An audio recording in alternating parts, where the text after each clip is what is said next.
Halo, selamat pagi. Berjumpa lagi dengan Dokter Kristiawan, spesialis sehat. Di samping saya, tahu dong, ada Dokter Fajar, spesialis neuro. Kebetulan Dokter Kris ada di balik papan. Ya. Mumpung ada ahlinya nih, jadi saya mau nanya. Tanda-tanda dini gitu, Dok. Ya. Kita kena stroke tuh bagaimana? Ya. Supaya kita selalu waspada kan gitu ya? Ya. Tanda-tanda Atau gejala awal, gejala dini yang harus diperhatikan sebetulnya kita bisa melihat dari bahasa tubuh kita. Salah satunya yang paling gampang, orang itu ingatnya kan P3. P3 itu pelo, perot, sama parese. Parese itu artinya lumpuh. Nah, 3 ini adalah gejala awal yang orang sudah paham ini sebetulnya stroke. Tetapi yang harus diingat bukan P3 saja, Dok. Ada gejala lain yang orang mengiranya itu adalah sesuatu yang bukan stroke. Contoh misalnya di bidang THT juga adanya vertigo. Ya, orang pusing biasa ini. Sudah biasa kita beli obat warung. Nah, ternyata vertigonya sentral. Ternyata ada stroke di otak bagian belakang. Nah, ada juga gejala tiba-tiba sakit kepala mendadak. Sakit kepala mendadak. Iya. Ya, sakit kepalanya itu berbeda dengan keseharian. Pokoknya pengalaman pertama. Sesuatu yang pertama itu memang harus diperhatikan, Dok. Kemudian yang selain pusing, sakit kepala, muntah yang mendadak. Iya. Jadi muntahnya itu kadang kita sebut namanya proyektil, tanpa didahului mual dulu. Nah, dan yang kedua yang dilupakan adalah sifatnya mendadak, Dok. Yang sesuatu mendadak itu harus kita perhatikan. Kalau pakai singkatan dari luar negeri namanya FAST ya. FAST itu atau ditambahi sekarang BFAST. Nah, balancing sama I. Balancing tadi ya antara vertigo sama sakit kepala dan gangguan mata.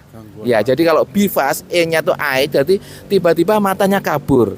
Ingat itu ada stroke di mata. Jadi dari definisi AHASA selain di otak, sekarang ditambah dengan stroke di mata sama stroke di spinal atau di tulang belakang.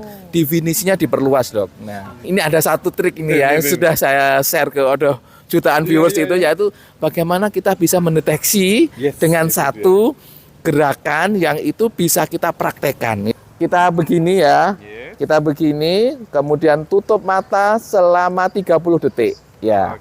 Kemudian setelah ini kita perhatikan gerakan tangan kita. Jika kita tetap seperti ini, insya Allah sehat walafiat. Tetapi apabila tangan kita itu tiba-tiba turun gini, otomatis sendiri ya lemesnya. Ini adalah parese yang sangat lemah atau yang tidak ketahuan, Dok. Namanya pronator drift. Pronator drift itu tangannya harusnya begini, tiba-tiba berbalik. Ya, itu ada kelemahan yang sangat lemah atau sangat ringan yang kadang orang tidak mengetahui. Atau yang kedua, ya kita tes saja begini, Dok. Arm sling namanya ya, jadi diputar. Ya, diputar. Untuk mengalihkan perhatian suruh berhitung 1 sampai 30 atau tutup mata. Nah, jika diputar begini, tiba-tiba salah satu tangannya itu lemah, jadi harusnya kan berduaan bareng. Nah, tiba-tiba tangan kanannya memutarin. Berarti tangan kirinya ada kelemahan. Nah, kalau ada tanda ini, ikut, jadi diputerin atau salah satunya diputerin. Jika ada tanda seperti ini, tidak usah menunggu lama, apalagi mendadak, segera ke emergensi. Kita ada golden period kurang dari 4,5 jam. Kita melakukan trombolisis, ya, khususnya untuk stroke sumbatan, untuk dibobol sumbatannya dengan obat yang sudah di-cover sama BPJS. Nah, itu dia. Jadi ingat-ingat, boleh diulang-ulang apa yang sudah di-sharekan oleh Dokter Fajar.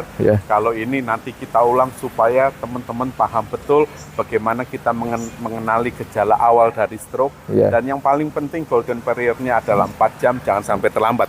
Karena kalau kita biarkan, malah jadi makin susah lagi, Dok.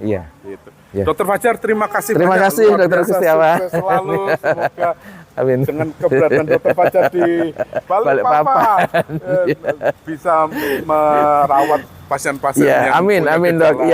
Dokter juga sehat, bisa merawat pasien THT dan kepala leher juga.